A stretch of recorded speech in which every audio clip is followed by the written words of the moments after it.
Les archives du fantôme de l'Opéra Pubblicato il 20 septembre 2012 d'Afodari Sarka. Le source et le lien vont être dans la description de la vidéo. Moi, je dis.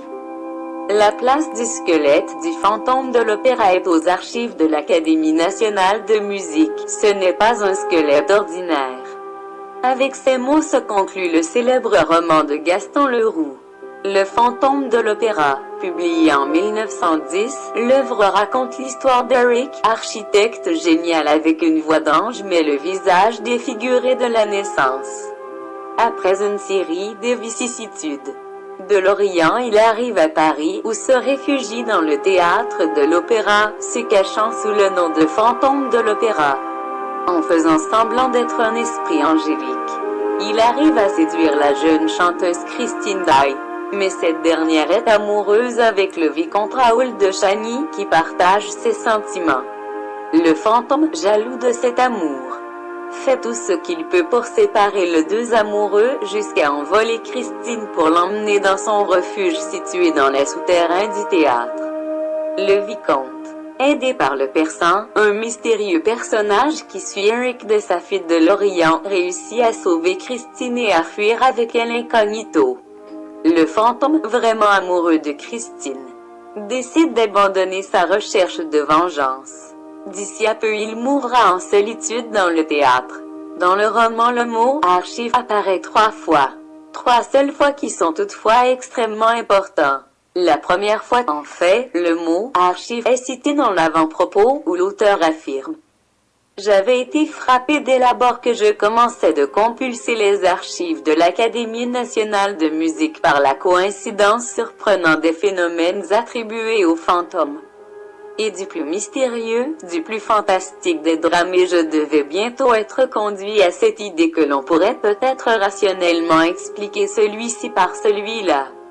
La deuxième fois nous sommes à l'épilogue où Leroux écrit « Et il est bon que l'on sache que les papiers du persan, ceux de Christine Daae, les déclarations qui me furent faites par les anciens collaborateurs de M.M.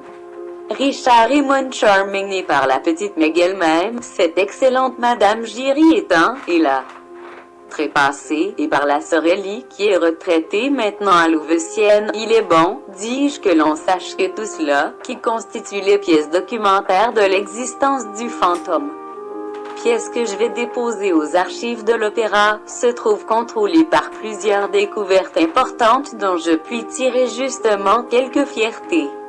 La troisième est évidemment la phrase citée au début.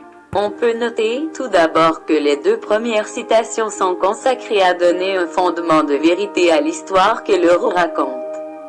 Dans le sillage de la nouvelle historiographie inaugurée par Leopold von Ranke en 19e siècle, selon laquelle la vérification des faits historiques doit être conduite sur la base de la documentation directe des mêmes faits, la référence à la documentation archivistique devient donc fondamentale pour l'auteur pour masquer de vérité une histoire qui semble avoir du surnaturel.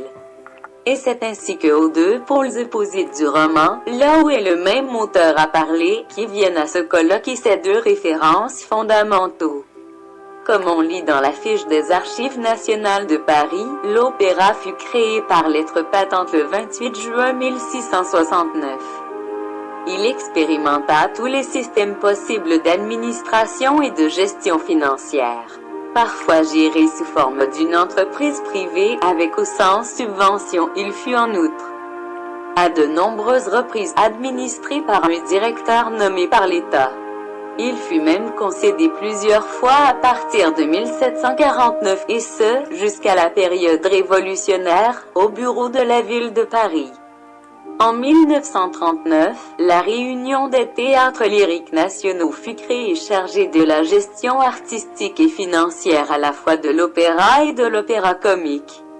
En 1978, la gestion est passée au Théâtre national de l'Opéra, lorsque dès 1932 les archives de l'opéra ont été versées aux Archives nationales de Paris.